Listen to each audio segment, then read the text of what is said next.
Oh, I guess I'm recording now. Um, hey, people out there. Right now it's 11:45 on the 26th of February 2011. Um, and the reason why I bring that up is because this is a last minute thing that I'm doing to pay tribute to the death of the comedian slash preacher slash um, guru Bill Hicks, who died 17 years ago this day, which, according to my information right here, was a Saturday as well as today is a Saturday. It says on Saturday, February 26, 1994, Bill died.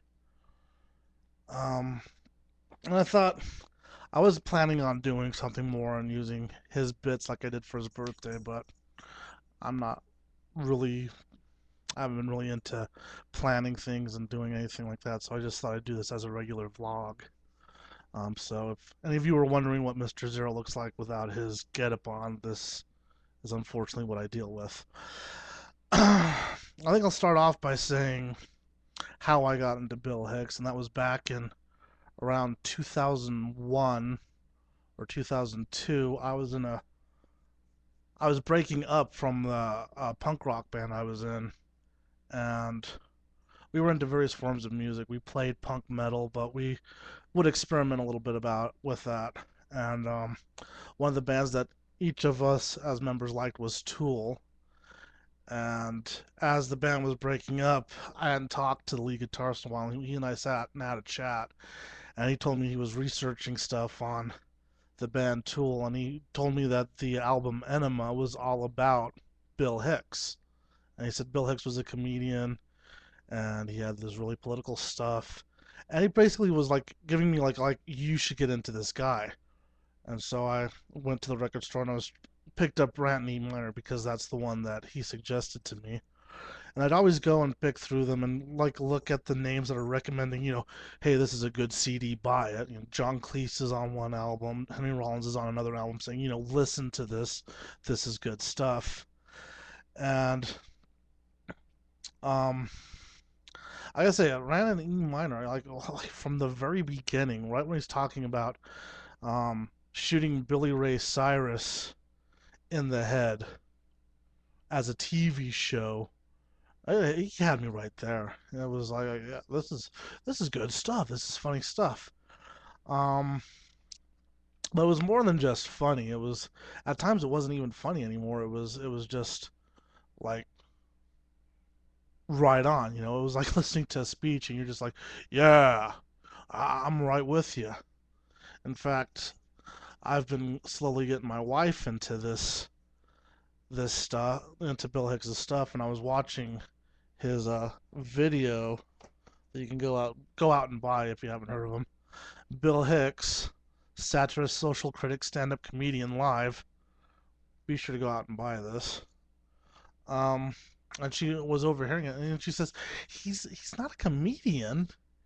He talks too much about serious things, and you're not laughing. You're kind of just agreeing with him," which is absolutely true. And to go along with that, I'm going to read a little bit from the book Only Joking by Jimmy Carr and Lucy Greaves on what they have to say about this book is all about comedy from every take, and this chapter is about political humor and how, well, anyway, I'll just let it say how it comes for. Um, U.S. stand-up comedian Bill Hicks, shortly before his early death at age 33 in 1994, began experimenting with similar comedy reportage, filming on location outside the siege at the Branch Davidians' headquarters in Waco, Texas, and exposing the inconsistencies in the CIA's reporting of the fiasco.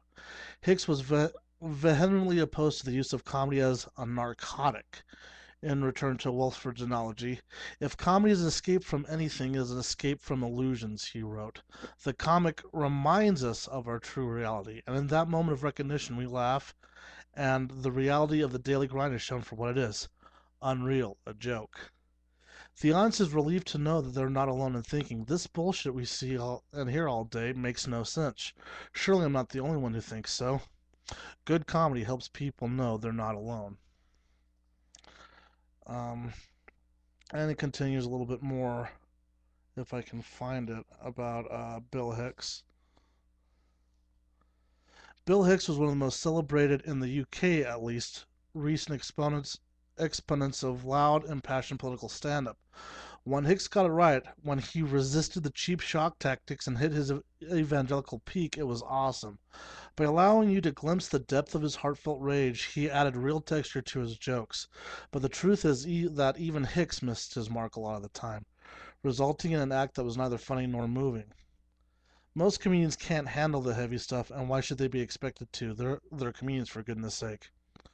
And I guess it's just saying he was more than a comedian. He was a social critic, and I think there's thanks to him, there's a lot more out there.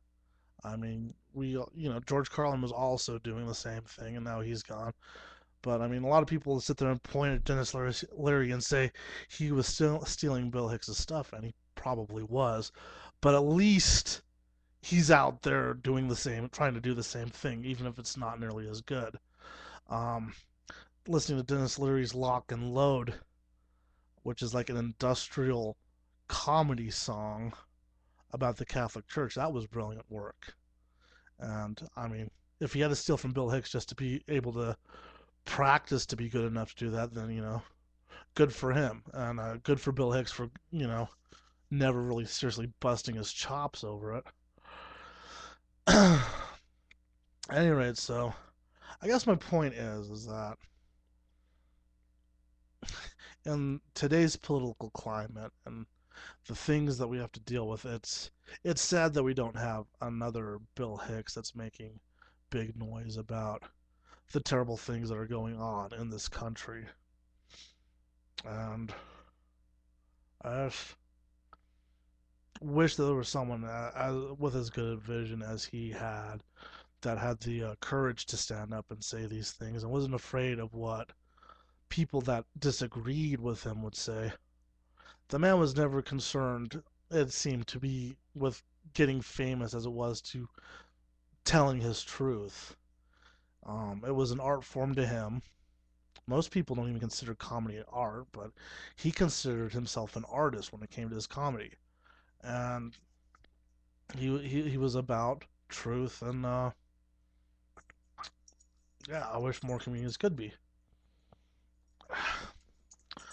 So, shush you. I'm being mauled by a 1.5 foot tall chihuahua right now. He's not happy with me talking to a computer. At any rate, I just didn't feel like today would be complete if I didn't pay some tribute to a person who inspires me and whose material I really enjoy, and I think more people should listen to. I think if more conservative right wing people who didn't realize why they were conservative and right wing gave Bill Hicks a listen, they'd probably really start to think about politics in general. Bill Hicks used to say it's the puppet on the left, it's the puppet on the right. No, it's the corporate entity in the middle that's running the show. Um, and he'd point out it's not about what you have, but who you have. And more people would appreciate that kind of thing. We wouldn't have nearly the problems in this country that we have right now. So, I really don't know what else to say. Um, go out, listen to Bill Hicks, spread it around. Listen to George Carlin, spread him around. Um, and think for yourself. And don't believe anything that anyone in a position of power is saying because they're probably lying to you. End communication.